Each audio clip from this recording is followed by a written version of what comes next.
бывает такое. Нужно отвечать за слова. Нужно отвечать за слова и нужно правильно договариваться. Мы недооцениваем наших специалистов. Согласен. Наших граждан Республики Таджикистан недооцениваем, это очень печально. Хочешь уволить этого человека, да? Дай мне время.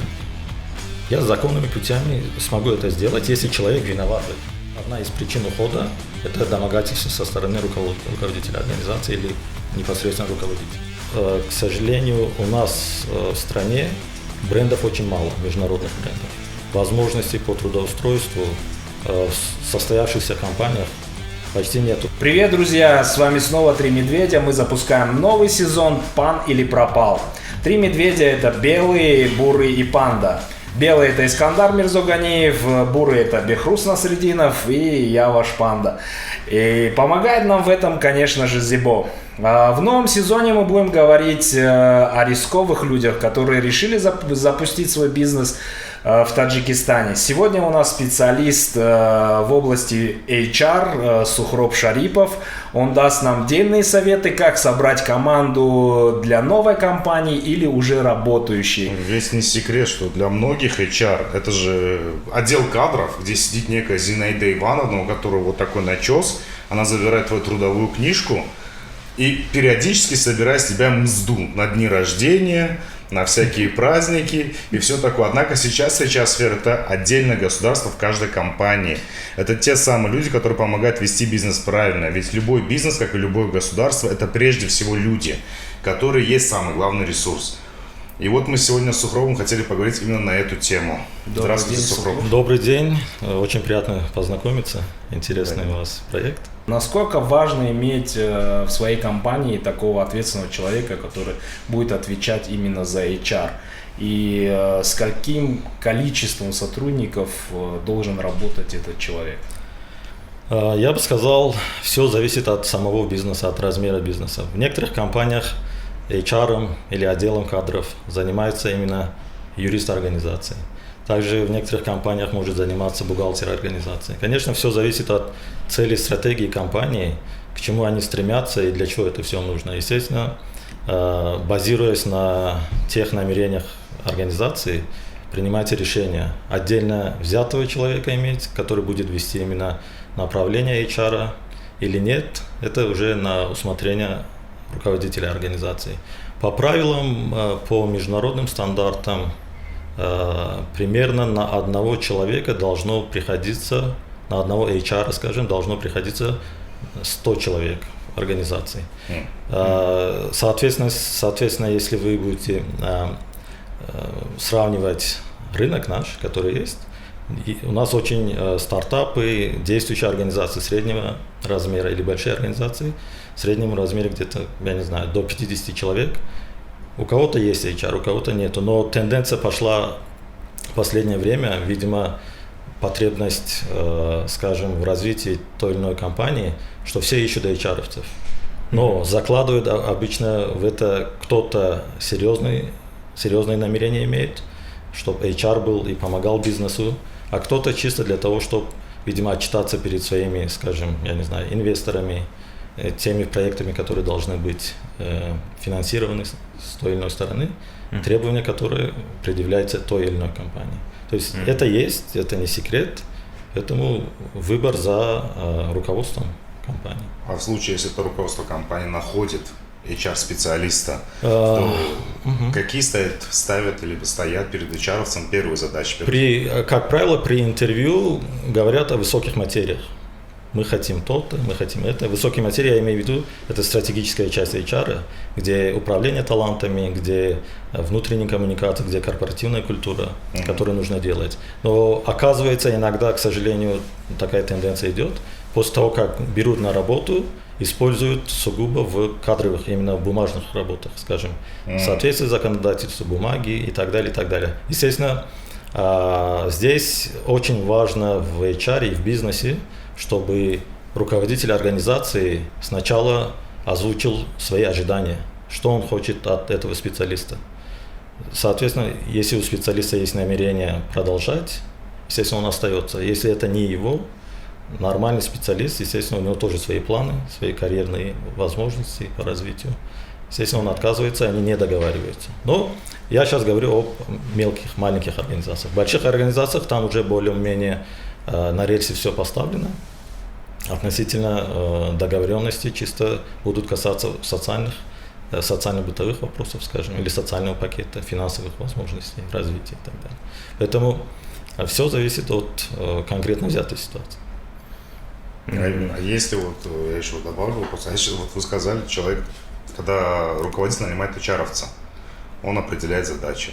А если он не умеет определять задачи? Согласен, такое тоже происходит. Здесь, опять же, сейчас уже личность самого HR будет роль большую играть.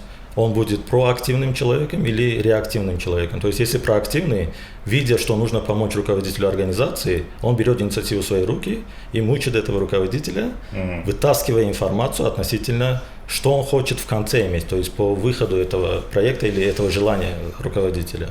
Если он реактивный, естественно, будет сидеть ждать, но последствия могут быть не очень хорошими, то есть плачевными. Пройдет 3 месяца, 6 месяцев, год. В результате HR сделал какие-то вопросы, решил вопросы, проекты какие-то завершил, которые не нужны были, и руководитель организации в итоге не ожидал от этого. То есть он не хотел это, он хотел фокус сделать на другие вопросы, которые есть. Поэтому очень важно, с моей точки зрения, чтобы диалог был в обязательном порядке в самом начале. Это очень важно, чтобы избежать таких возможностей недопонимания. Вместе с этим это недопонимание может привести к тому, что они расстанутся в любом случае. Зачем такой HR нужен такому руководителю, или зачем такой руководитель нужен тому или иному HR? Поэтому судить, что говорить, что кто прав, кто не прав, это риторический вопрос, потому что каждый будет считать, что он прав. Допустим, руководитель с точки зрения, что он лидер компании, ведет компанию к светлому будущему, и HR, что он узкопрофильный, мощный специалист, которого, возможно, не слушает и так далее. Но все зависит от уровня подготовки самого HR-специалиста. Ну, как бы новые компании, они как бы еще не могут себе позволить, да, там, HR-специалиста. Просто это совет, да, для вот начинающих. Там как бы в команде может быть 3 человека, которые, да, только начинают свой бизнес. На какие аспекты надо уделять внимание при подборе кадров? То есть на какие важные такие моменты? Если мы говорим об, допустим, стартапах или маленьких организациях, где нету в экономическом плане, да, аспекте нанимать HR-ов или расширять штат, я это понимаю, это нормальные процессы. Конечно, в первую очередь нужно смотреть при подборе персонала такой фактор, как честность кандидата. Помимо того, что человек подает на ту или иную позицию, если объявление делается, если по знакомству подбираются люди, в любом случае честность со стороны кандидата, который представляет, как бы продает себя этому работодателю, да, или стартапу. Далее открытость к обучению я бы назвал. Почему? Потому что он параллельно будет не только работать и делать то, что знает, но ему придется делать то, что он не знает. Естественно, такой навык, как открытость или характеристика человека, как открытость к обучению, очень важна. Даже те асы, которые, HR-гуру, которые есть у нас в Таджикистане, гуру я бы не назвал, но они есть, в постсоветском пространстве или за рубежом, они до сих пор, несмотря на их возраст, они учатся чему-то. Поэтому открытость к обучению очень важна. И, естественно, энтузиазм, желание быть с этой командой, с этим стартапом. Потому что не каждый, то есть почувствовать, да, энтузиазм у кандидата. Потому что не каждый кандидат может захотеть попасть в эту команду, где ничего нету. То есть это когда мы говорим о маленьких или новых бизнесах. Все хотят стремиться, многие HR, которые, или кандидаты, они хотят стремиться попасть в ту компанию, где все налажено уже, где все системно работает, фундаментально работает, где социальный пакет есть, медицинского страхования, не знаю, другие пакеты и так далее. То есть все стремятся. А те, которые хотят по воле судьбы или по вынужденно попасть в таким стартап или новые организации, которые маленькие пока, здесь нужен энтузиазм. То есть нужно вытащить информацию, насколько ему это нужно, насколько он осознанно идет на этот бизнес.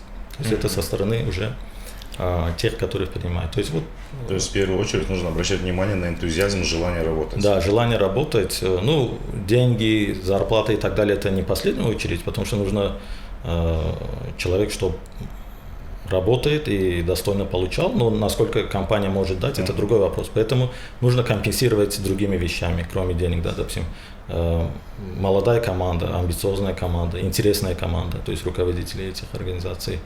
Если они внушат доверие в этого кандидата, естественно, он будет не прочь поработать, начать. Потому что, к сожалению, у нас в стране брендов очень мало, международных брендов. Возможностей по трудоустройству в состоявшихся компаниях почти нету по сравнению с Кыргызстаном, Узбекистаном, Казахстаном и другими странами. Естественно, или человеком движет трудоустройство, об этом нужно думать, или человеком движет интерес создать что-то совместно с этой именно маленькой командой.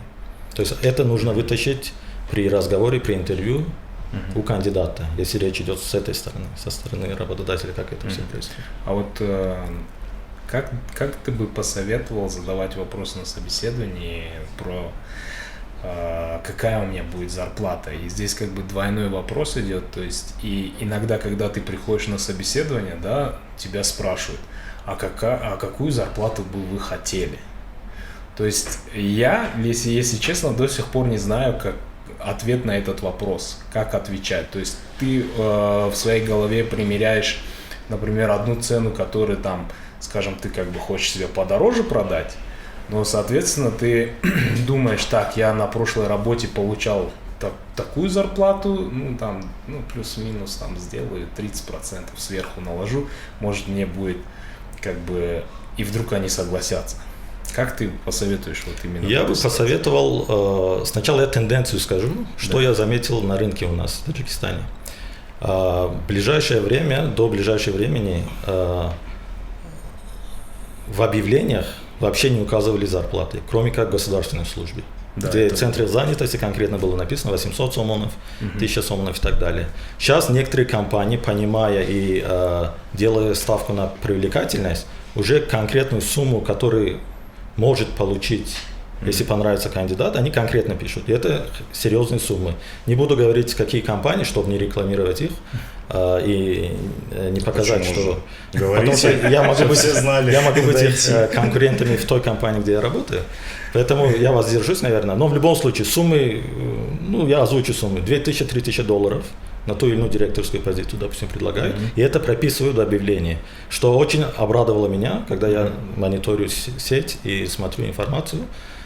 Уже ясно, да, что человек может, если он сильный, претендовать на эту сумму, которым дает обещание этот работодатель. Насчет как спрашивать зарплату, здесь, с моей точки зрения, ничего зазорного нету, когда человек спрашивает о размере заработной платы. Это на рынке у нас и у работодателей, которые не совсем, может быть, понимают или вовлечены в процесс управления персоналом, некоторые это считают зазорным, да? Как человек пришел сейчас, он у нас спрашивает зарплату, у нас же еще 3 интервью и так далее. То есть вопрос.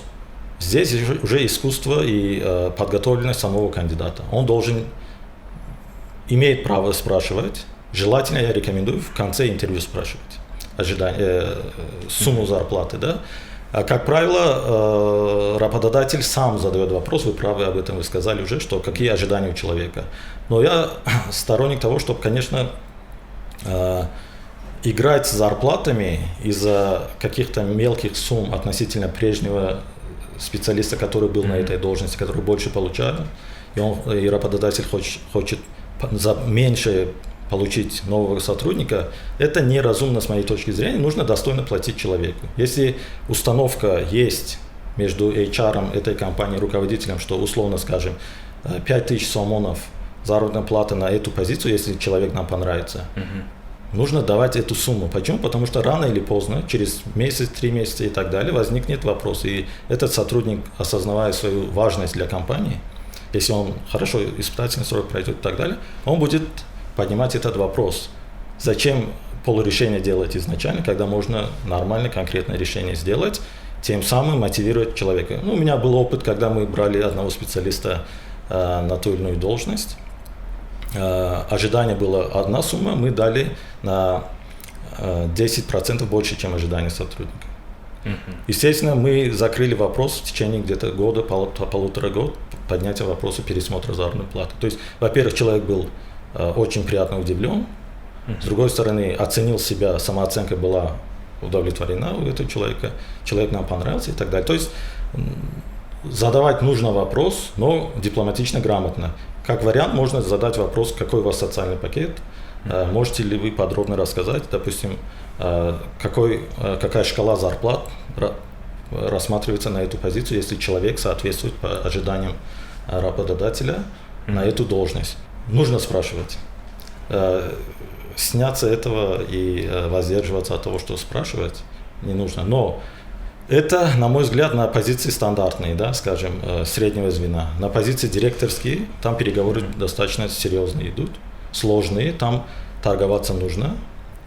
Относительно, я видел, как экспатриаты торгуются. Это иностранные граждане, которые поступают на работу в ту или иную другую страну. Очень грамотно, очень достойно, очень дипломатично торгуются. И, потому что они знают себе цену, они хотят, чтобы они были хорошо оценены, в том числе по заработной плате. Продолжение темы. Если вернуться к реалиям Таджикистана, чаще всего происходит следующее. Приходит человек, неважно, насколько он хороший специалист. Обычно с ним не договаривается HR-овец. Приходит, его нанимает либо директор, либо его приводят директору, и он потом его приводит в HR. Но директор ему говорит следующее. Брат, вот давай я тебе сейчас плачу, скажем, первые 2 месяца 4000, а потом прям ништяк будет, у тебя прям полетит все. В итоге человек работает год-полтора, курс скачет, его 4000 уже совсем не 4000, а повышения нет, но хотя он свою работу делает. Вот в такой ситуации как подойти и сказать то, что как-то договаривались, где? Хороший вопрос, достаточно практичный вопрос. К сожалению, у нас на рынке многие работодатели, по-английски это называется keep promise, то есть ценность в компании, когда работодатель отвечает за свои слова, то есть простыми словами держит свое обещание. Раз такая договоренность есть, как бы сложно не было компании, так как если от него, конечно, зависит, он должен следовать своим обещаниям. Почему? Потому что это имидж компании, это показатель серьезности компании, ориентированности на персонал и так далее. Но я противник такого подхода, когда без, разное бывает, конечно, в жизни, без информирования HR, без информирования генерального директора дают обещания, когда официальное лицо дает обещание от имени компании, если даже он не называет это официальным обещанием, любой кандидат или его друг, или человек будет воспринимать этого человека как лицо компании. Поэтому такие часто вопросы возникают, приходит, говорит, когда уходит даже этот человек, который привел, и обещал многое, говорит, вот такое обещание было. Поэтому сейчас палка о 2 концах. Получается, что работодателю нужно, на мой взгляд, систему подбора персонала поставить на правильные рельсы при помощи HR, чтобы соблюдались все нормы, которые или стандарты, или процессы, процедуры, которые есть. Вместе с этим это не означает, что инициатор, директор того или иного департамента не может кого-то предложить или рекомендовать. Это хороший канал нахождения кандидата, но вместе с этим нужно идти по правильному пути, чтобы в последствиях имидж компании не страдал, репутация не страдала. С другой стороны, если со стороны работника взять или кандидата взять, я сторонник того, что он должен спрашивать в конце, когда договариваются, предложение о работе письменное. Это может выглядеть как в формате А4 на одном листе, подписанная печать поставленная, или это может выглядеть в форме электронного письма, которое переписка идет между работодателем и кандидатом. К сожалению, у нас это не практикуется много. В больших компаниях или в международных организациях это практикуется, я наблюдал. Но вот это нужно внедрить, чтобы не страдала репутация, потому что репутацию потерять очень легко, если не придерживаться элементарным, скажем, правилам, которые сами же мы создаем. В Европе, в России, в других странах более развитыми, скажем, рынками, там считается, что это не зазорно спрашивать предложение о работе. Это нормально. И потом, когда кого-то нету, кто привел, генеральный директор поменялся или HR поменялся. Нет, у человека есть на руках обещанная договоренность, условно скажем. Энная сумма, через 3 месяца мы тебе поднимем ту сумму. Такие сложности были, у меня в том числе были, когда мы обещали одно, руководитель не хотел делать обещанное. В неловком положении, конечно, компании. Естественно, приходилось уговаривать руководителя и привлекать как поддержку функционального руководителя, директора, имеется в виду, того или иного департамента, чтобы мы общим фронтом переубедили руководство компании сделать обещанное. Почему? Потому что у нас небольшая страна, у нас немного работодателей. Мы все друг друга знаем, рынок такой. Естественно, эта информация будет исходить, негативный опыт того или иного сотрудника. И ходить по другим, скажем, знать другие люди будут об этом, не совсем хорошо. Поэтому я бы сказал, что бывает такое. Нужно отвечать за слова. Нужно отвечать за слова и нужно правильно договариваться. Я бы сказал, что многие кандидаты, они не имеют опыта прохождения интервью как кандидат. Поэтому они иногда упускают те или иные возможности. Или им по горло нужно трудоустроиться, потому что нужно кормить семью, зарабатывать. Не руководитель, а глава семьи, скажем. Он на все, что угодно пойдет, лишь бы получить эту должность. Но результат недоговоренности, как вы сказали, придет вслед за ним. То есть через несколько месяцев или год. Закон кармы, да? Да, такое бывает. Поэтому лучше открыто, транспарентно договориться, сняться, переживать, как я это буду говорить. Нет. Или обещано, если не сделано, как по вашему вопросу, прошло время, круглая какая-то дата прошла, 3 месяца, 2 месяца, как договоренность. Нужно сессию обратной связи запросить с руководителем или HR. Прийти, открыто сказать, потому что он может забыть, он может на пульсе не держать, или HR, или неграмотные HR, или те люди, которые не хотят чувствовать это, лишь бы откладывают на решение других руководителей. Им напоминать нужно. То есть, грубо говоря, приходить, служба. Да, приходить, сказать, у меня есть один вопрос, можно поговорить? Да, можно поговорить. Давайте не спонтанно. Нужно готовиться. Прийти с документом, который он Да, подписал это когда-то. обязательно, да. Что он обещал. Конечно, сразу документ не нужно показывать, нужно сначала выстроить диалог, то есть с HR или руководителем своим, что у меня такой вопрос, озабоченность, что вот такая договоренность была, вроде есть ли ко мне вопросы, ожидания, которые, допустим, если 3 месяца сделаны были, они, мои действия отвечают ожиданиям? Нет. Вот, помните, у нас вот такая договоренность была. Если человек, если этот работник видит, что HR уходит от вопроса, не хочет рассматривать, или руководитель, уже тяжелая артиллерия с точки зрения документальной, вот эта бумажка или переписка, но все нужно делать, показывается, но все нужно делать конструктивно, без предъявления претензий друг к другу. Без эмоций. Да, почему? Потому что если эмоции подастся человек, он может все испортить. Как раз вот вопрос такой щепетильный, да, то есть вопрос про увольнение, да, то есть Сухроб, дай совет, как это сделать, то есть это касается психологического больше настроя, не, скажем, не на законодательном уровне, а вот когда ты хочешь уволить сотрудника, да, то есть многие говорят, что надо быстро и резко сказать, ты уволен, чтобы он внутри себя пережил и как бы с этим согласился. Как ты думаешь, что правильно? С моей точки зрения, это очень плохой пример, когда говорится быстро и оперативно все. Прежде чем это делать, давайте вернемся к проблеме самой.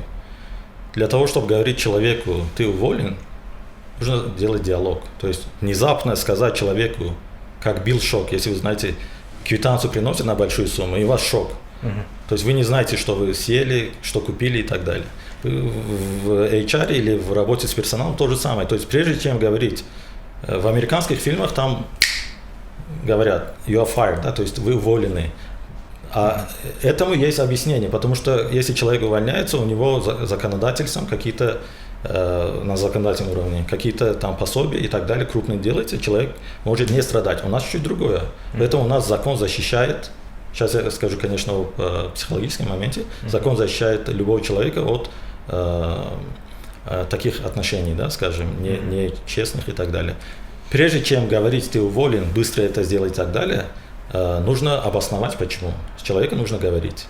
Не, ну да, то есть ты говоришь резко, он это воспринял, а потом ты как бы уже добавляешь. Не. Я сторонник чего? Я рекомендую сначала сказать об тех проблемах, которые есть. Тех ожиданиях. Человека нужно подготовить к этому, потому что себя поставить один раз на место работника, который сначала выслушивает, потом, после того, как он выслушивает негатив, он больше вас не слушает. У него вырабатывается внутри отторжение, блокирование. Он сразу думает, кому позвонить, какую статью закона использовать, почему так. Опять же, тот вопрос, о котором там главному позвонить, какой-то звонок другу и так далее. То есть дальнейшее ваше объяснение, как, почему, каким образом и так далее, это не совсем, скажем, полезная вещь. Хотя, может быть, в фильмах такие моменты есть каких-то, или на опыте у кого-то такие моменты есть, но в любом случае я сторонник того, что прийти к этому нужно, а не сразу сказать. Потому что дальше реакция другая совсем будет. Откуда вы знаете, какая реакция будет у человека? Если удар сильный для него, он может и эмоционально подойти к вопросу. Есть люди, которые встают и морду набивают. Есть люди, которые плачут, условно скажем. Да? Есть люди, которые стол бьют, посылают куда подальше, уходят. То есть вопрос, кто это должен делать? Каким образом? Готовиться стоит к этому разговору или нет? Обычно по правилам все кидают на HR. Да, это работа HR, это понятно. Но нужно методом кнута и пряника делать. Ты сам увольнял? Я много раз увольнял, я объяснял человеку, почему это происходит. То есть не из-за того, чтобы защитить себя, нет, дело не в этом. Во-первых, кто на меня обиделся в свое время при увольнении, я каждому из них объяснял, почему это происходит. То есть не моим решением, а необходимостью бизнеса, скажем, или несоответствием человека должности и так далее, или сокращением и так далее. То есть переговорщик должен быть, это в лице HR. Но остальные на стороне не должны быть. Должен быть наготове его непосредственно руководитель, должен быть наготове HR, руководитель организации. Почему? Потому что если он не доверяет HR, он побежит к генеральному директору. Предъявить претензии, почему так происходит, это неприязнь или приязнь. Что в душе у человека. Поэтому здесь я бы построил стратегию переговоров, потому что, ребята, одно поймите, это судьба человека. Одним неправильным решением ты можешь сломать и карьеру, и судьбу человека. За ним есть родители, дети, супруга, ответственность, которая есть. Поэтому нужно, даже если другого решения нет, нужно всесторонне посмотреть на вопрос, помочь. Очень много примеров, не только у нас на рынке, везде, во всем мире, что руководитель не хочет видеть этого сотрудника. Когда HR спрашивает, почему, давай поговорим, объясни и так далее, внятного ответа нет. Может быть, не соответствуют взгляды какие-то и так далее. Но это долгий вопрос. Мне кажется, вот эта вот система резкого отрезания, типа ты уволен и все, это жесткий закон кармы, потому что кто это пропагандировал, так сказать, придерживался, то бишь это все молодые бизнесмены. Это у них же все резко отрезать, ты уволен. Сейчас они все уволены сами где-то. Бывает, да. Хотя, может быть, тут подходит на этот. Они считают, наверное, как вот есть таджикская поговорка, кидать разбор на дура, да? То есть, нет, разбор дура. Там, оказывается, он и по шее могут дать, да?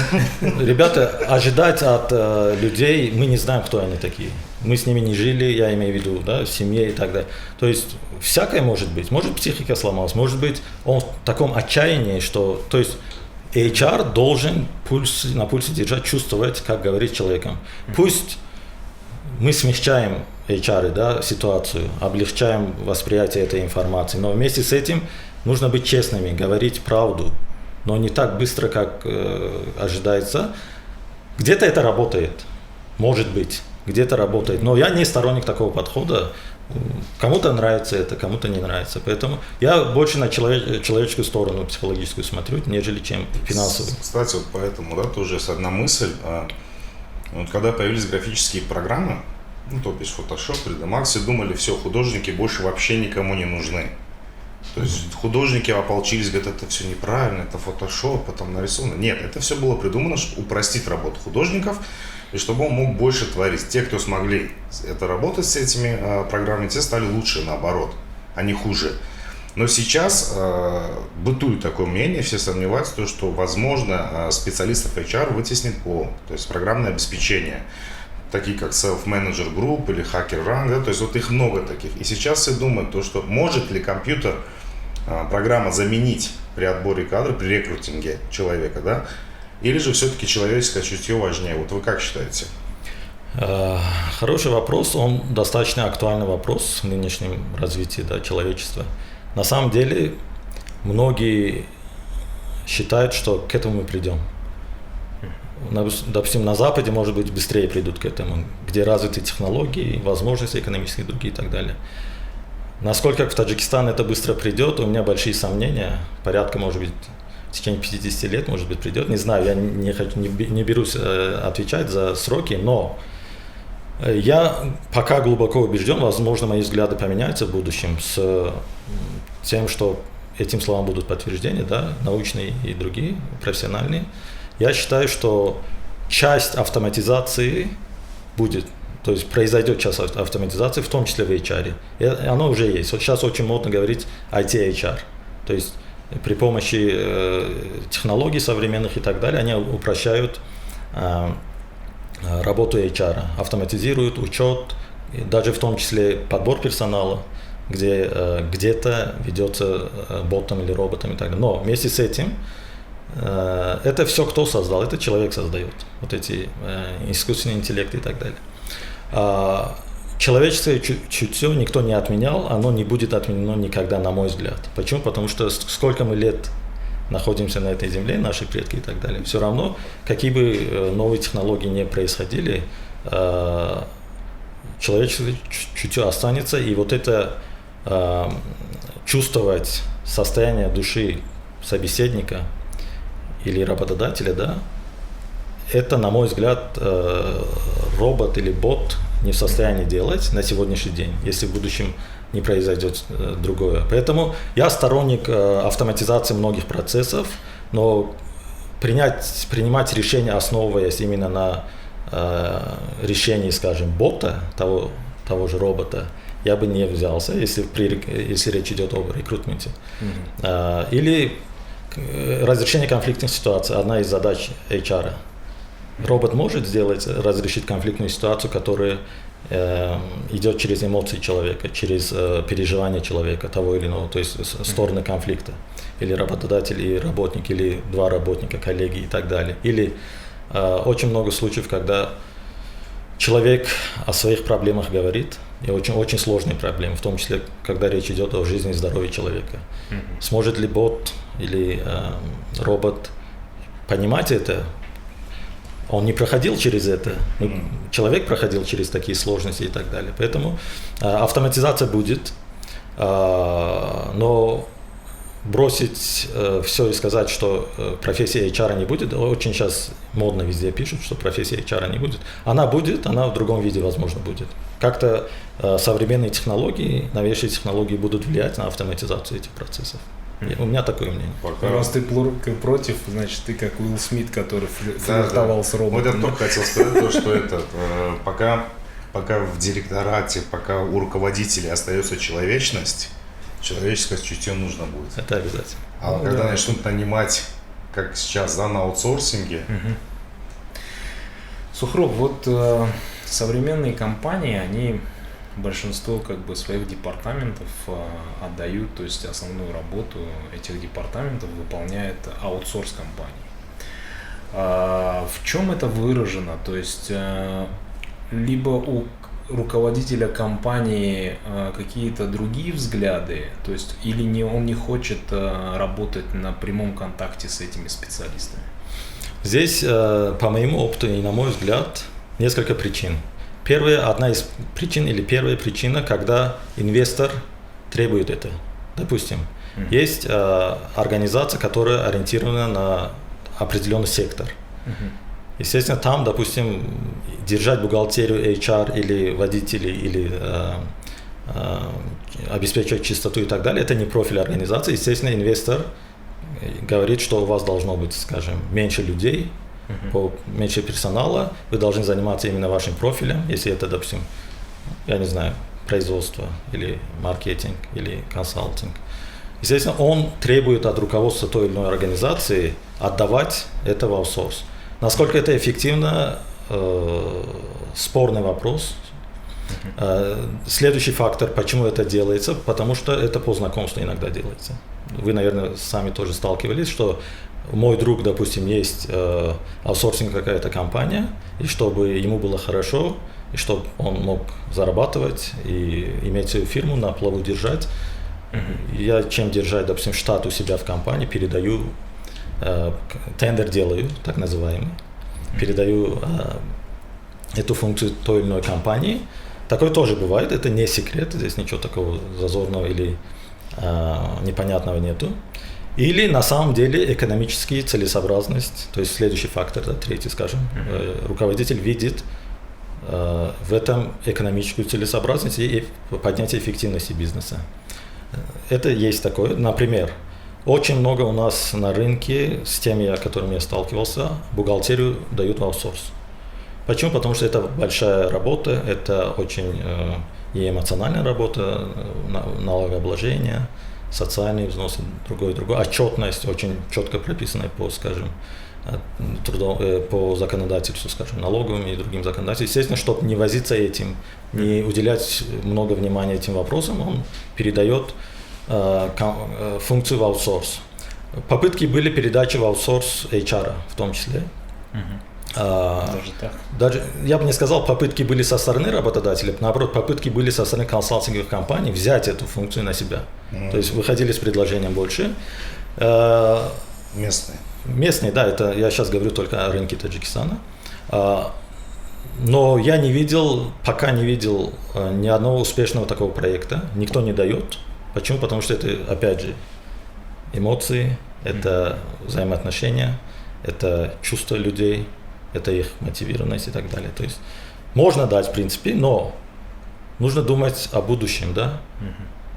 Эффективно будет или это нет? Не с точки зрения экономических целесообразностей, а с точки зрения, это будет работать или нет? Люди будут довольны или нет?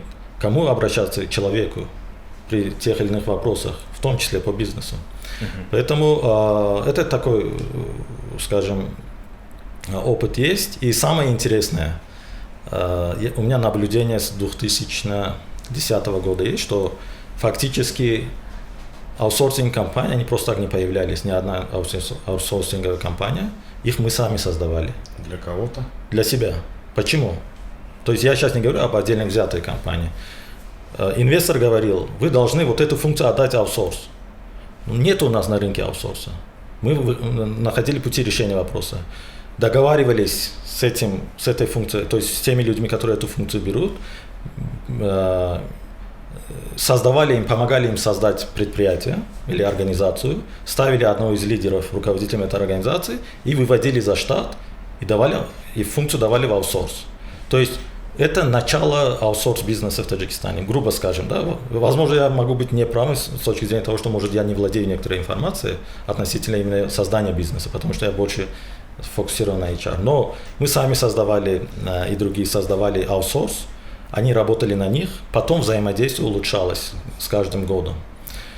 И потому что рынка не было. Вот покажите мне... А вы оставались серым кардиналом? Нет. То есть вы создали компанию, вам нужно было создать какую-то компанию, да, которой нет. Но по идее, получается, вы продолжаете ею руководить? Нет. Руководит этим другая организация, просто она лояльна будет. Почему? Потому что она выходит из этой компании. Все законно, все на законных основаниях, все легально. Вначале, конечно, аутсорс давать где-то на 50% дороже везде. Аутсорс-функцию давать. Но это окупается в течение в среднем 2 лет. Дальше уже эффективно все может идти. Все зависит от осознанной передачи пошла аутсорс или нет. Это очень важно. Поэтому консалтинговых компаний не было. Клининговых компаний никогда не было. Они же появились. То есть, может быть, я говорю о недалеком прошлом, но в любом случае, допустим, в телекоммуникациях, допустим, в консалтинге и так далее, приходилось самим создавать, потому что на рынке компаний, предоставляющих таких услуг, не было никогда. То есть она это узкопрофильно. То есть компания создавалась под крупную компанию, и, соответственно, она вела только одного клиента? Вначале да. Дальше, когда эта компания развивалась, потому что в интересах того клиента, который создал его, естественно, возникает вопрос, нам нужен охват больше, мы должны... Он же дотации не будет постоянно делать, условно скажем, какие-то, да? Естественно, они выходили на те или иные... В телекоммуникациях это очень хорошо сработало. Потом появились много компаний, которые строят те или иные объекты, да, базовые станции и так далее. То есть хороший опыт, который толчок этому дала Европа, то есть акционеры, которые нам...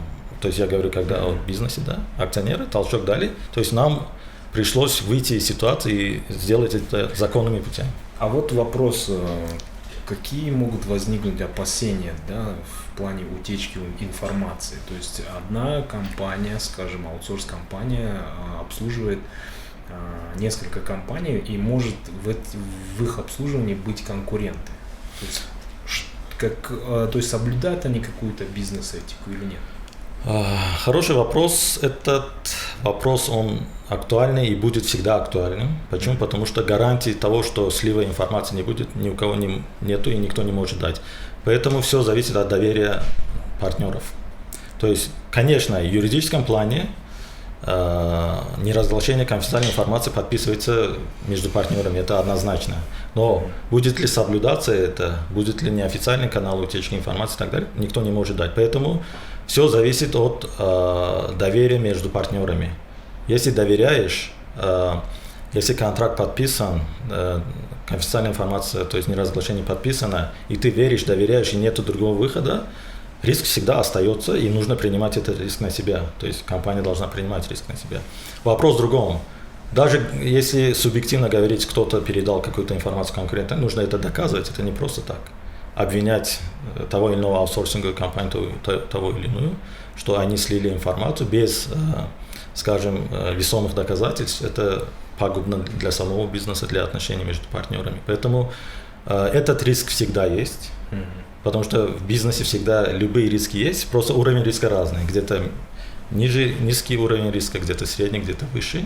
Поэтому здесь на усмотрение партнеров, то есть работодателя или организации и аутсорсинговой компании. Поэтому аутсорсинговая компания тоже будет обеспечивать надежность информации между своих сотрудников, чтобы вопрос репутации не уходил, да, напоследок.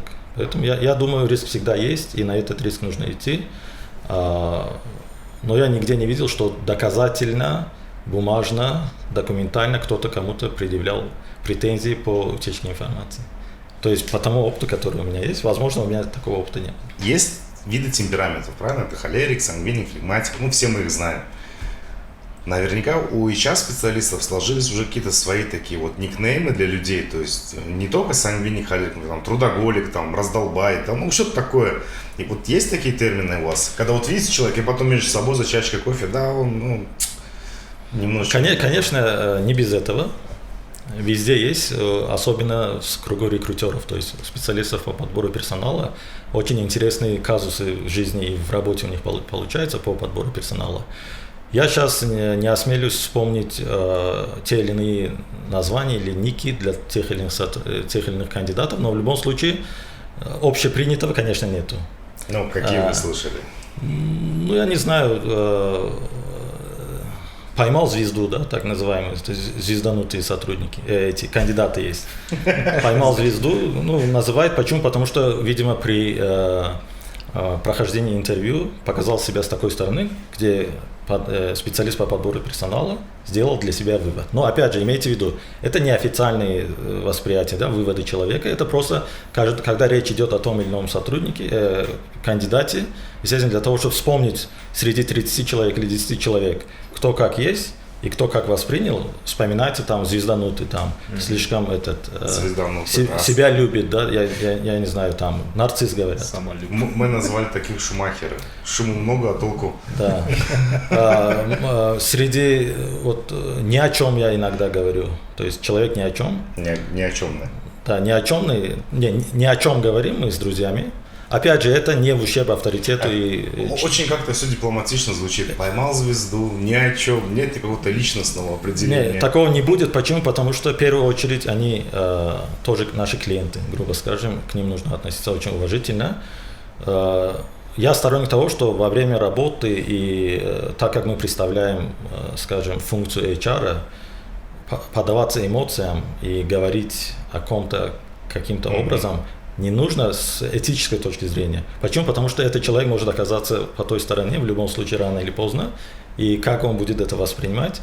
Конечно, он не будет знать, что мы говорим о ком-то как-то, но для того, чтобы определить, и чтобы человек вспомнил, о ком мы говорим, да, мы такие дипломатичные вещи говорим, ну зачем подаваться, скажем, такие неблагоприятные какие-то названия и так далее. Это на улице, возможно, делается, это когда в компании где-то кто-то пьет, кричит, орут и так далее. Здесь элемент дипломатии нужно, но ярлыка нету ни на ком. То есть ярлыков нету, но это есть, быту есть среди сотрудников. Есть просто кто как поставит команду. Допустим, в моей команде или в команде, где я работал, мы к таким вещам с улыбкой относимся, но не используем это. Я сторонник чего? Вот при интервью. Многие не соглашаются с этим, делают интервью потенциального кандидата 15 минут, 30 минут, 20 минут.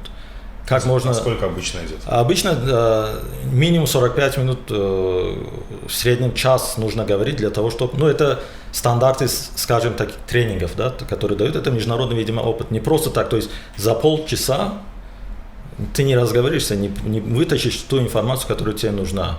Получается, таких интервью нужно проводить несколько, и не факт, что в этих интервью будут те же люди, которые будут дальше, да, спрашивать человека. Поэтому это с одной стороны работодатель. С другой стороны, если меня позовут на 15 минут на интервью, я не пойду на интервью. То есть человек должен знать себе цену, если он профессионал. То есть на 15 минут зовут, это может на 15 минут позвать генеральный директор после того, как ты прошел несколько интервью, чисто пожать руку, поздороваться, взглянуть на человека, кого он берет.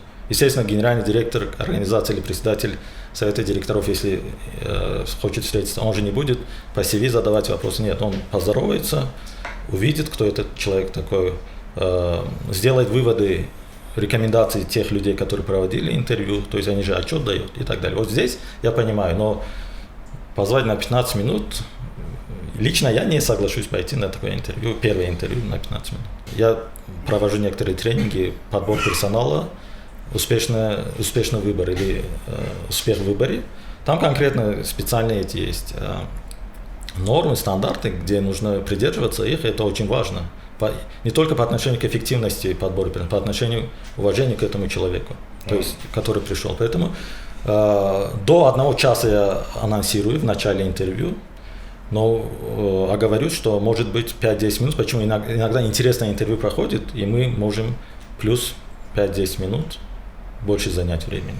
Ну, получается, у вас вот, если сейчас суммировать все, что уже сказали, что HR-сфера такая дикая гуманности, человечности и заботы, в принципе, о человеке, о его психике. Но, исходя из вопроса, что говорил Фаррух, когда вы вынуждены распрощаться с человеком, да, то есть в нашей стране система аутплейсмента развита, когда, ну, для зрителей аутплейсмент, когда не просто человека выгоняешь, как молодой бизнесмен, уходи, а ты стараешься ему найти работу, либо помочь, либо рекомендации дать, либо крайне мягко его подвести к этому итогу. У нас это развито в стране?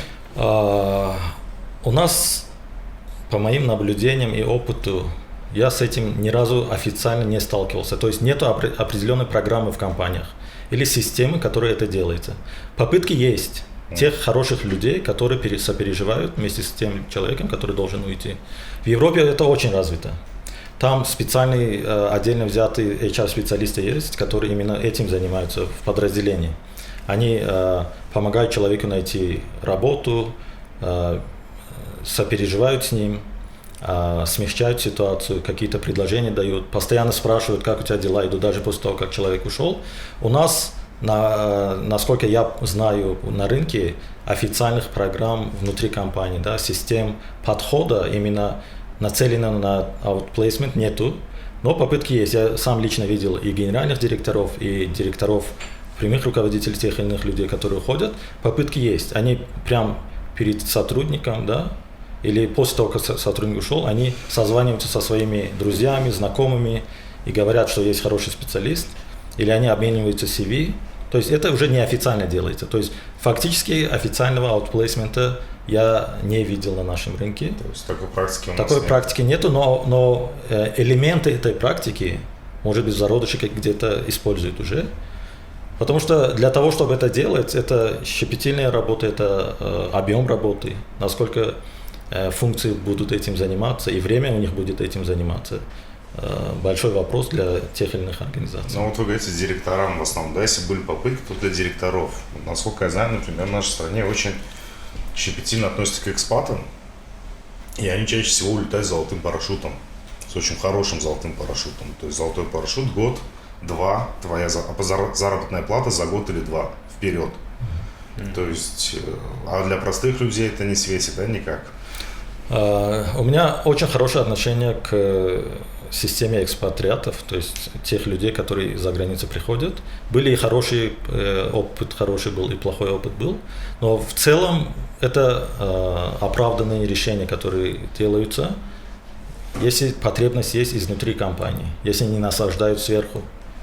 Почему иногда происходит так, что экспатриата отправляют зеленого, неподготовленного на площадку рынок Таджикистана, чтобы он в течение 3 лет, скажем, если он 3 года здесь находится, он стал специалистом каким-то на наших эмоциях, на наших чувствах, на наших подходах решения и ведения бизнеса. Это, то есть мы не воспитатели, да, фактически, но по большинству случаев приходят очень мощные международным опытом специалисты. Некоторых вы, наверное, знаете по роду работы и так далее. То есть они мощные. То есть, но нужно уметь контракт с ними правильно подписывать. Я сейчас не в сторону финансовую говорю, что человек, экспат пришел, у него должно быть в контракте обязательство подготовить своего преемника из числа местных кадров. Почему нет? Обязательно, да? Это не обязательно, это подход такой, что ответственность какая-то у экспата будет, что после себя человек подготовил кого-то. Зачем такие большие деньги тогда мы тратим? То есть это система преемничества называется, и такие примеры есть. Есть люди, которые действительно готовили специалистов после себя. Поэтому мне импонирует, что очень хороший у них опыт. Почему? Потому что они в международных бизнесах работали в разных странах. Они знают, как можно сделать, что можно. То есть от них можно очень многому научиться. И спасибо, что в моей жизни, допустим, были такие экспаты, что от них можно было научиться. Но были и те, которые приходили зелеными, большие зарплаты получали, потому что зарплата проходит через HR, мы все это знаем. Но вместе с этим иллюзии строить, что или говорить, что это неправильно, нет.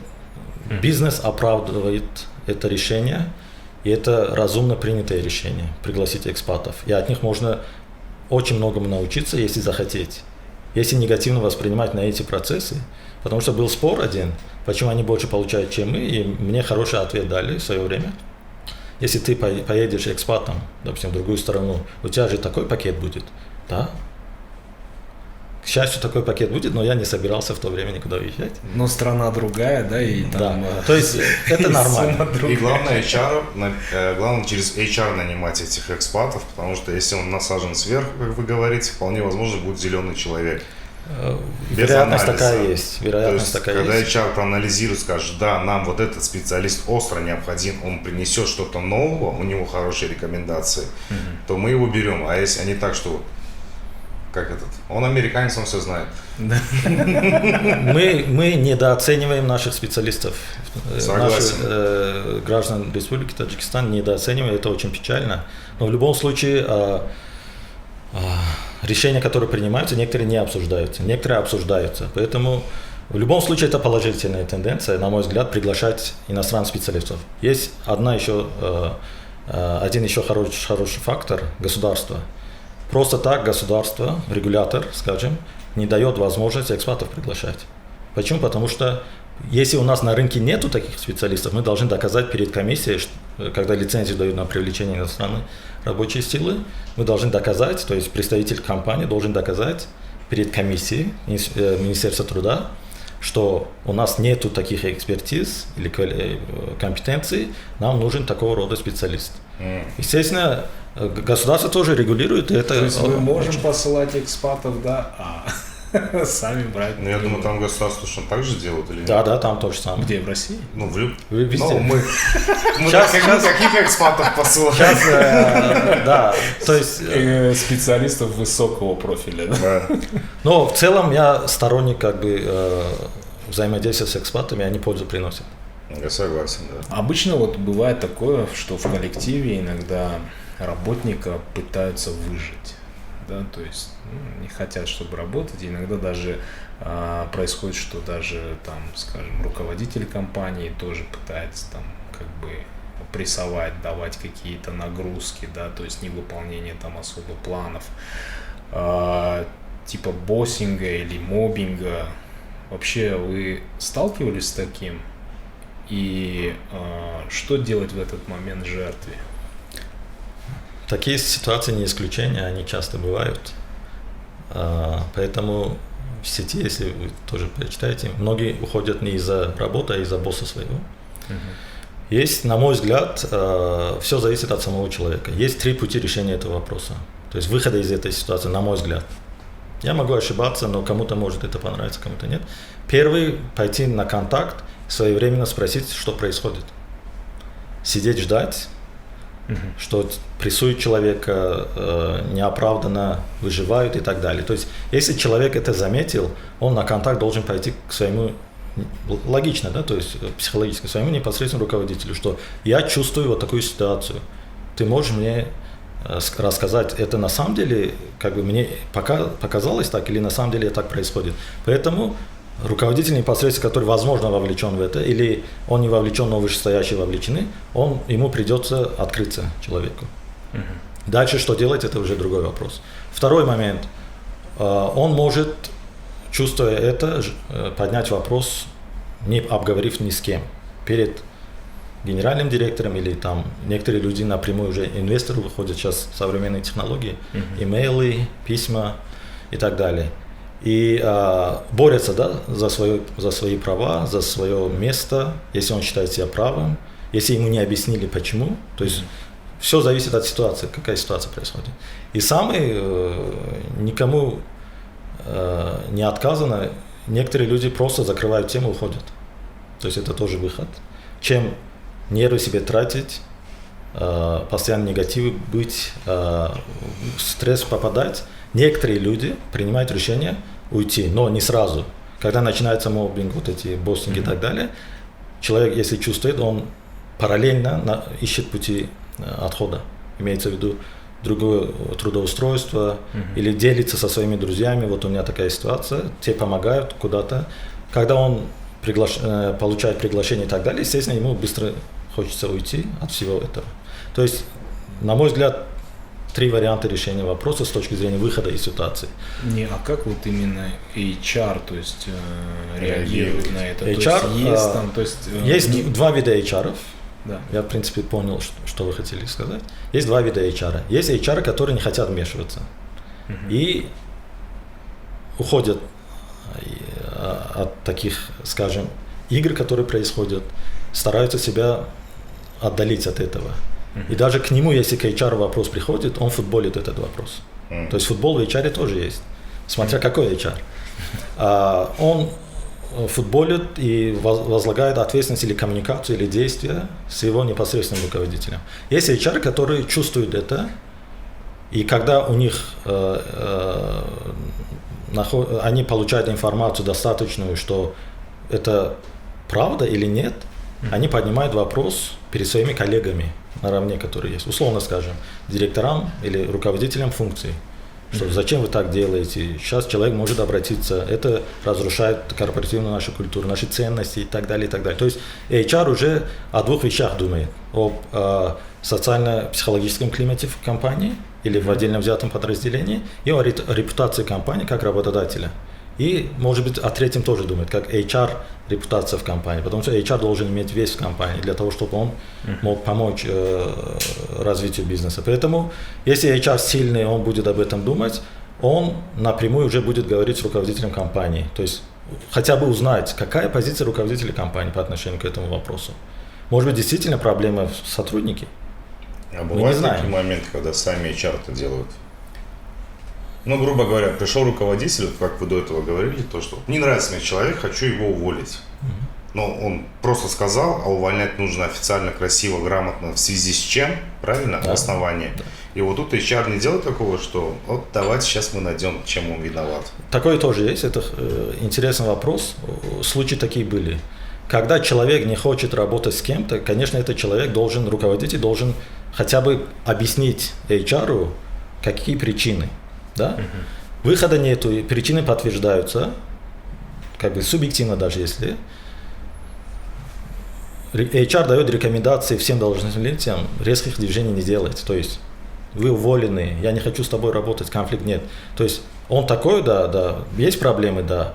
Зачем ты на конфликт идешь? Давай все в рамках закона сделаем, допустим, да. Трудовой кодекс дает очень много инструментов решения этих вопросов. Многие компании не пользуются этим. Все думают, что трудовой кодекс это односторонний документ. Ничего подобного. Я специалист в этой области, я знаю, что трудовой кодекс дает очень хорошие инструменты. Вопрос. Все хотят быстро. Естественно, быстро иногда можно пойти по-быстрому, но это создаст прецедент по трудовым спорам, судебным делам, заявлением правоохранительного органа или судебного органа и так далее. То есть зачем из-за 2 недель, скажем, когда HR может помочь решить вопрос, не в ущерб этому, скажем, репутации компании, а на самом деле у человека есть проблемы, можно подвести проблемы, поднять и сказать, ребята, а что делать, если такое происходит? Работодатель имеет право не работать с таким человеком, который ворует, я не знаю, там какие-то коррупционные дела делает, или не работает, не выполняет свои обязанности. Многие про это забывают и не хотят ввязываться, и это большая ошибка. Я даже примеры знаю, что эти вопросы уже суд задает. Во время судебных разбирательств суд задает, а почему вы это не сделали, почему это не сделали? То есть HR тоже вовлечен. А потом человек выигрывает суд и становится Человек выигрывает суд, но в итоге был у меня такой случай, когда первый день моего трудоустройства в одной из компаний захотели одну женщину уволить. Было такое, ну, естественно, просто так я не могу принять это. Я запросил документы, ничего нету. Просто человек не нравится, хотят уволить. Надоело. Не знаю. Когда я спрашиваю, то есть я на контакт иду, спрашиваю, есть материалы, какие-то претензии, все зафиксировано, нет, ничего нету. Генеральному говорю, генеральный соглашается со мной. Почему я так делаю? Потому что я прикрываю репутацию работодателя. То есть я ему говорю уже другому человеку, который замешан был в этом, я сказал, ты хочешь уволить этого человека? Да. Дай мне время. Я законными путями смогу это сделать, если человек виноват в этом, в чем-то. Да? Все зависит от тяжести проступка. Если человек не виноват, я буду находить другие пути. Перевод человека в другое место, переговоры с человеком, то есть с сотрудником и так далее. То есть частенько бывает такое. Это не только в Таджикистане, везде. Ну, понятно, да, что не только в Таджикистане. Вот как раз таки женщину, которую хотели уволить, по этому поводу, как обстоят дела с гендерным равноправием, то есть при трудоустройстве на работу. То есть не секрет, что практически каждая женщина испытывала на себе харассмент на рабочем месте. Есть ли сейчас уже какая-то защита от этого? Может ли молодая девушка устроиться на работу, то есть не боясь, что там завтра придут в HR, скажут, увольте ее, пожалуйста. Увольте ее, пожалуйста. Законно. Она отказала. Да. Неравенства нету. Все зависит от квалификации человека.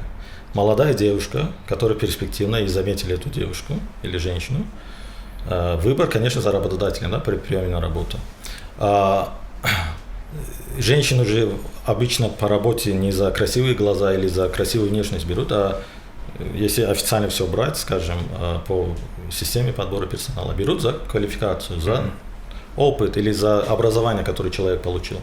Поэтому я не вижу социального неравенства у нас на рынке. Может быть, В госслужбе как-то по-другому происходит, я не знаю. Но в бизнесе, в секторе, скажем, бизнеса, такого я не видел. Даже если такое есть, может быть, редкие случаи есть.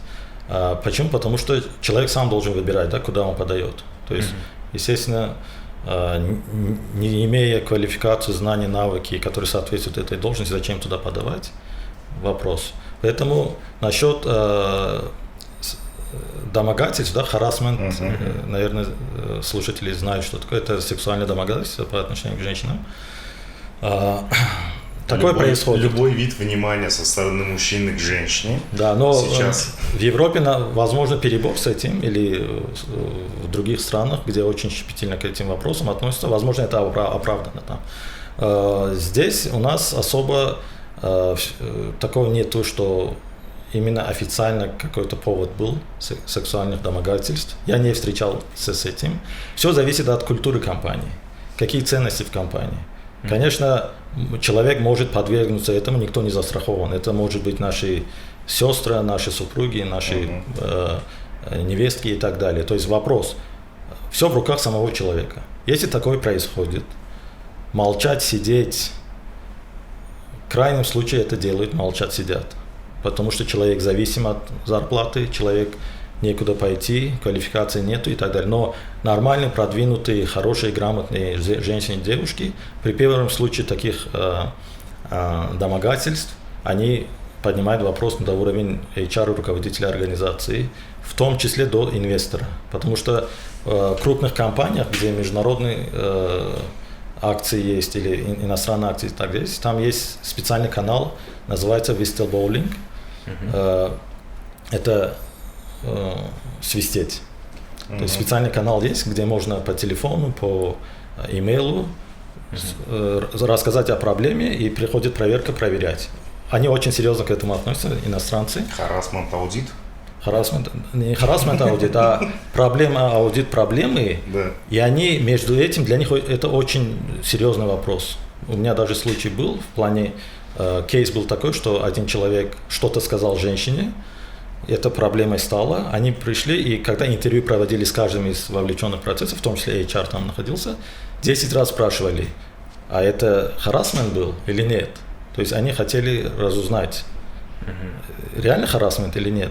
То есть это мнение собирали. То есть такое тоже бывало. Поэтому все зависит от человека. Я сторонник чего? Происходит такое внимание, которое вон выходит из себя, да, то есть все признаки домогательств.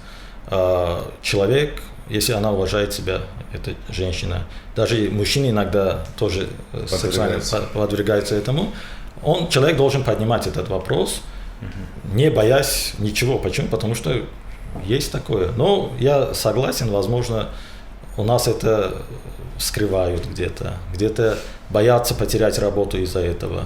Но все в руках самого человека, как он уважает себя, видит себя и так далее. То есть говорить, он плохо делает или хорошо делает, я не берусь сказать. Ну, если бы была бы outplacing вот эта, да, то есть система, я думаю, что многие бы пошли на открытость и как бы заявили об этом, что как бы есть гарантия того, что он как бы будет защищен, уйдет из компании и сразу найдет другую работу. То есть, а сейчас как бы это, наверное, немножко сложно будет, чтобы люди сразу открывались и рассказывали об этом.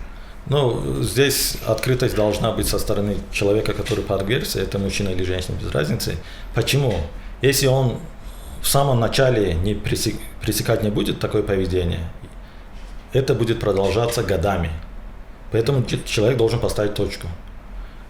Пригрозив, условно скажем, обращением в правоохранительные органы или руководство компании и так далее, в ином случае люди будут это продолжать делать, пусть то мужчина или женщина. Поэтому здесь такой совет, что нужно поднимать вопрос, не стесняться ничего.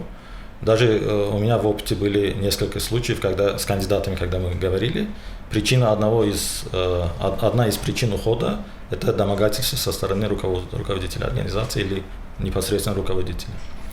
Естественно, как бы эта роль для нас не играла с точки зрения принять, не принять, да, человека, а мы понимали, почему человек ушел из той или иной компании. А вот при собеседовании, когда приходит человек, мне тоже этот момент интересен, да? Есть такая поговорка, для одного мужчины 40 профессий мало. Правильно? Есть И вот тут вопрос. Сейчас, в данное время на нашем рынке, кого лучше брать? Узкопрофильного специалиста, либо человека с концептуальным мышлением, который видит в целом, но не является узкопрофильным? То есть кто важнее сейчас, если ты ведешь какой-либо бизнес? Все зависит от размера бизнеса и стратегии бизнеса. То есть, условно скажем, да, есть стартап, есть состоявшаяся компания, которая на рынке 20 лет. Естественно, стартапы будут брать фокус делать на концептуального человека, который, он, как называется, он всесторонний, да, скажем. Да. Это оправданный выбор. Почему? Потому что они не могут позволить себе в стартапах увеличивать штат, платить за экспертизу, определенную глубокую экспертизу и так далее. И, возможно, возраст там будет играть роль. Есть компании более крупные, скажем, где системный подход, где все налажено. Естественно, они будут на узкопрофильность, на глубизну экспертизы обращать внимание. Почему? Потому что им человек, который все знает, но чуть-чуть, им не нужен будет, потому что у них таких, возможно, было, таких и они подготовили, они стали специалистами. Поэтому я бы не сказал, что стартапы не правы, они правы, потому что атмосфера такая, они вынуждены, допустим, именно по этому пути идти, а эти компании по своему пути идут. Поэтому я сам сторонник, именно если это мы на качество работаем, на глубизну экспертизы, скажем, долгосрочная перспектива или стратегия есть, конечно, я бы фокус делал на узкопрофильность и качество. Если быстро-быстро какой-то проект сделать, закрыть, потому что не все стартапы выстреливают, не все стартапы работают. Поэтому я сторонник более, скажем, может быть, консервативного подхода, более узкопрофильность, но не отрицаю многофункциональность того или иного человека, потому что той или иной функции. Сухроб, сейчас вот модно стало такое понятие, как open space, да, то есть работа в открытом офисе. Насколько эта методика сейчас удачно заходит на рынок Таджикистана? Ведь по сути большинство бизнесов открывается так, а двери и кабинеты появляются потом. Хороший вопрос. Я сам сторонник open space с одним условием. Вместе с тем, что есть open space, которые показали свою эффективность там, где я работал, или там, где я видел эти офисы, вместе с этим необходимо отдельное пространство для переговоров, интервью, телефонных звонков и так далее. Если есть open space, все сидят в одном пространстве, но нету отдельно взятой инфраструктуры, смысла никакого open space нету. Почему? Потому что оно не будет эффективным. Потому что интервью не проведешь перед всеми. Там индивидуальность, да, затрагивается. Конфликтные ситуации не проведешь перед всеми, человек не откроется. Переговоры с партнером, я не знаю, с поставщиками, с гостями перед всеми не проведешь. Или конференции, видеоколлы, телефонные звонки, обычные встречи, да, еженедельные или ежеквартальные не проведешь. То есть там, где я работал, допустим, все это было предусмотрено, потому что стандарты строительства и распределения помещений были, скажем, европейского или западного стандарта. Но вместе с этим я согласен, что для того, чтобы, видимо, не хватает или по просьбе тех или иных руководящих сотрудников, перегородки отдельные делали для того, чтобы, то есть меняли, скажем, планировку, но вместе с этим open space оставались. Это очень эффективно, на мой взгляд, в том числе для работы HR, в том числе для работы со своими коллегами. Оно прижилось. Бывает такая мысль в голову залезть, ты начинаешь ее мусолить. И эта мысль, в принципе, Парето 20/80. Ну, все знают то, что 20% людей, скажем, владеет 80% денег в целом, да, вот если взять по всему миру. Либо 80% клиентов приносят 20% компании дохода. Соответственно, 20% клиентов, то бишь якорных, приносят 80%. Но на деле, вот если брать с точки зрения HR, все намного хуже. Правило же звучит следующим образом, что в отдельной области, то есть в отделе в каком-то, да, в отдельно взятом, квадратный корень из числа сотрудников делает половину продуктивной работы. То есть, если у тебя 10 сотрудников, из них 3 делают половину всей работы. Если у тебя 100 сотрудников, 10 человек делают. Если у тебя 1000, всего лишь 30 человек выполняют половину всей вот этой вот продуктивной работы. То есть, и это жестокая правда, что с ней делать? Я вот думаю, вот штат нужен вообще? Бывает такие моменты, что нужно, вот люди раздувают. Конечно. Не лучше ли платить вот этим 2, которые из 4 тебя хорошо работают, но чтобы они прям работали от души, с мотивацией? Этот закон работает везде по-разному. На самом деле бытует мнение, что 20% сотрудников делают основную работу в компании. Опять же, будем смотреть, что за компания и какую стратегию она выбрала по политике персонала. Да? Прежде чем рассматривать этот вопрос, наверное, я бы углубился в подбор персонала. То есть все руководители хотят, какая-то проблема возникла, человека брать на эту работу, человека брать, знакомого брать, мы не успеваем и так далее. Поэтому есть HR, который анализирует необходимость выбора, то есть увеличения штата в том или ином подразделении. Потому что в крупных компаниях генеральному не до этого. Он доверяет функциональному руководителю, доверяет HR.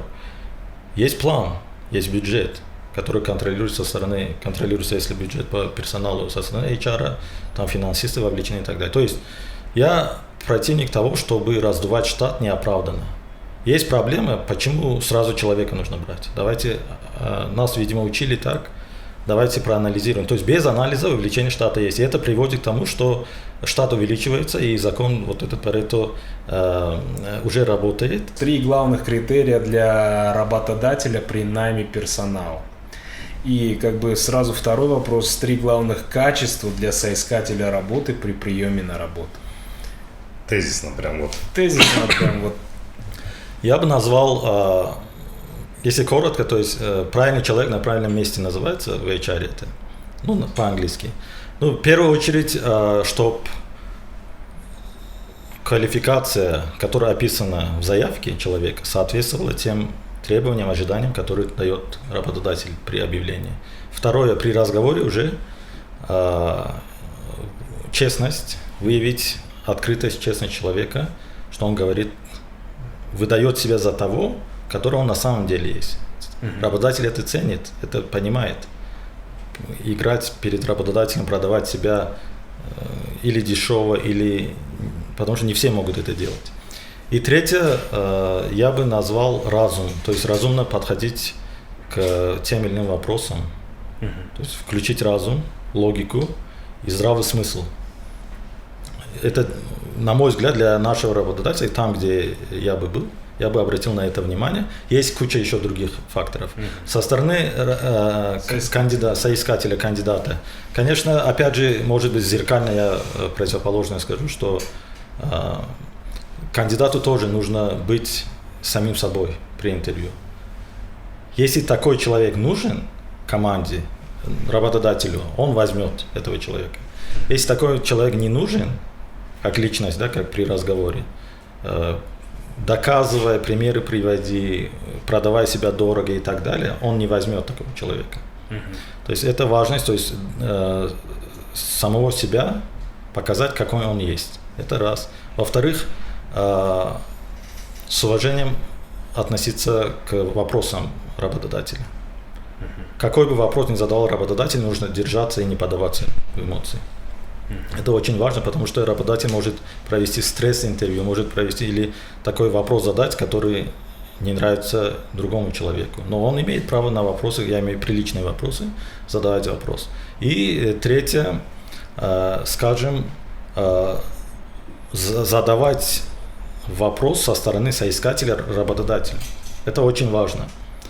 То есть обратная связь внутри уже во время интервью должна быть, потому что я сам не сторонник того, когда интервью провожу и задаю вопрос, даю возможность кандидату задать вопрос. Когда нет вопросов, меня это печалит. Почему? Потому что значит человек не о чем говорить, он не задает вопрос, он не заинтересован, насколько он серьезно рассматривает нашу компанию и так далее. То есть разные мысли приходят в голову. Поэтому вот по 3, скажем, основных. Есть еще важные аспекты об этом можно долго говорить, но вы сказали 3. По 3. Спасибо, Сухроб. Очень много информации. Рады были тебя видеть на нашем подкасте. Это был подкаст «Три медведя». До новых встреч. Увидимся в эфире. Спасибо. До свидания.